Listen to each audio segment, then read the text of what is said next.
That is, and David probably can better answer it than I, but that is our search patterns, I believe. Is that correct? Yes. Yeah. So with all the assets that we deployed yesterday with the search and rescue teams, the map that's on the screen is basically tracks that were followed.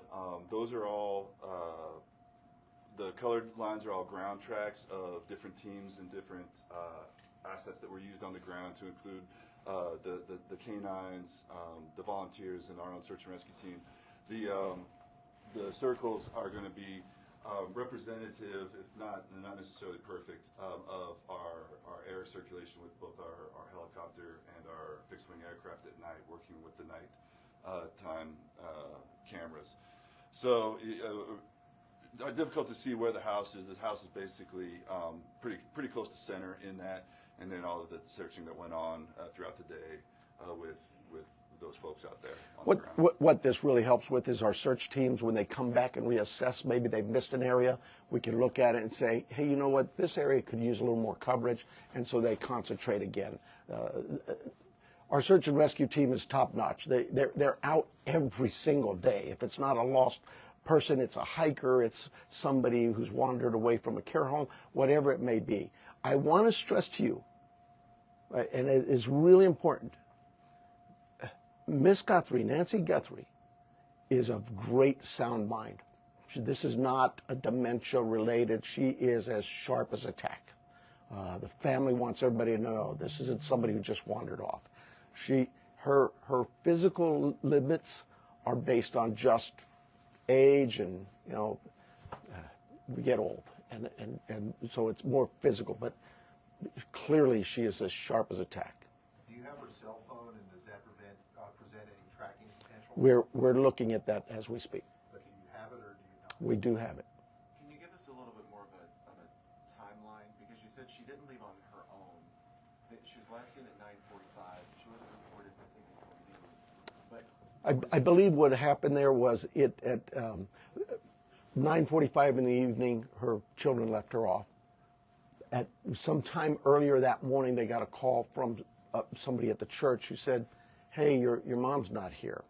The family went to the house. I'm thinking they spent some time looking for her themselves before they called us, so I'm guessing maybe they got there around 11. So they did some searching and realized we need some help, and they called 911. Do you have any idea what time Nancy would have been taken from the home? There's a lot of things working there, and I just can't say that right now.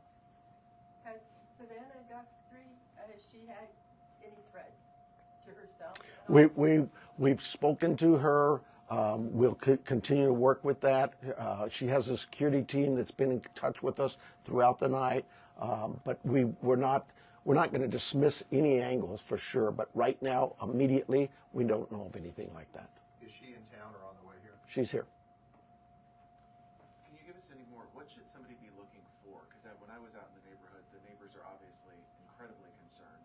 But is there anything, a tip? I mean, one neighbor stopped me and he didn't know if he should call you or not. Oh my goodness! But Call. So what should somebody be looking for? Well, first of all, I'd ask them, go through their cameras. Go through their Ring cameras, whatever cameras they may have. Don't dismiss it that, oh, well, we really can't see the house. They still might see something. Maybe it's somebody walking by. Maybe it's a vehicle driving by at that time of day. But go through all your cameras in that neighborhood and tell us if you see something. Maybe somebody already, we know this happens, right?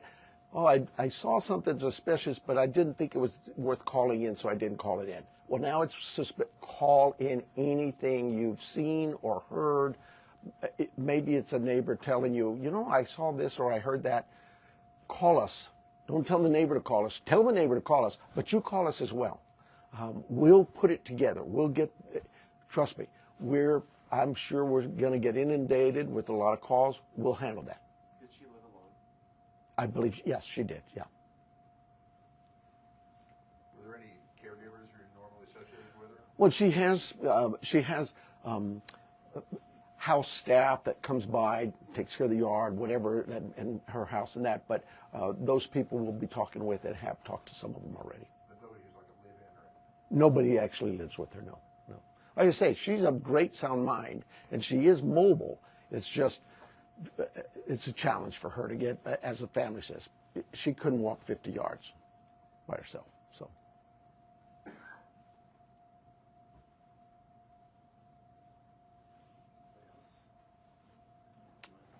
Somebody asked about the FBI. I'm sorry. Somebody asked about the FBI if they're involved. We, like I said, we work closely with all of our partners, whether they're FBI, ATF, ICE, whoever.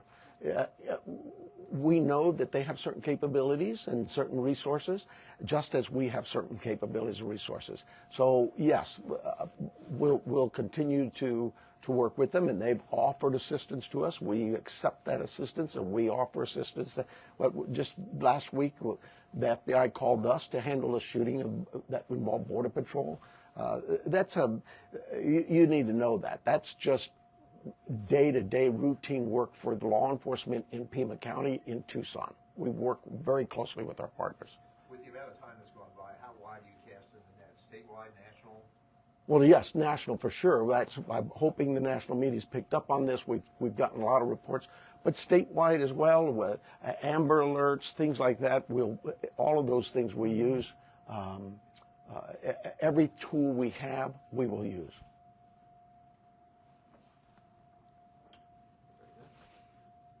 You guys are too easy. Thank you so much. I apologize for being late. I apologize for my political rhetoric of the Board of Supervisors or the City Council. I just get so frustrated, and we just can't do this job without their support. We don't need political statements from the dais and mumbo jumbo. We need them to listen to their law enforcement leaders and really pay attention to the fact that we understand that there's a great potential for abuses in today's world with the technology that's available to us. But you have to, at some point in time, have some faith and trust in your leadership in the law enforcement community to know and understand that we too were elected here to provide a service to our community.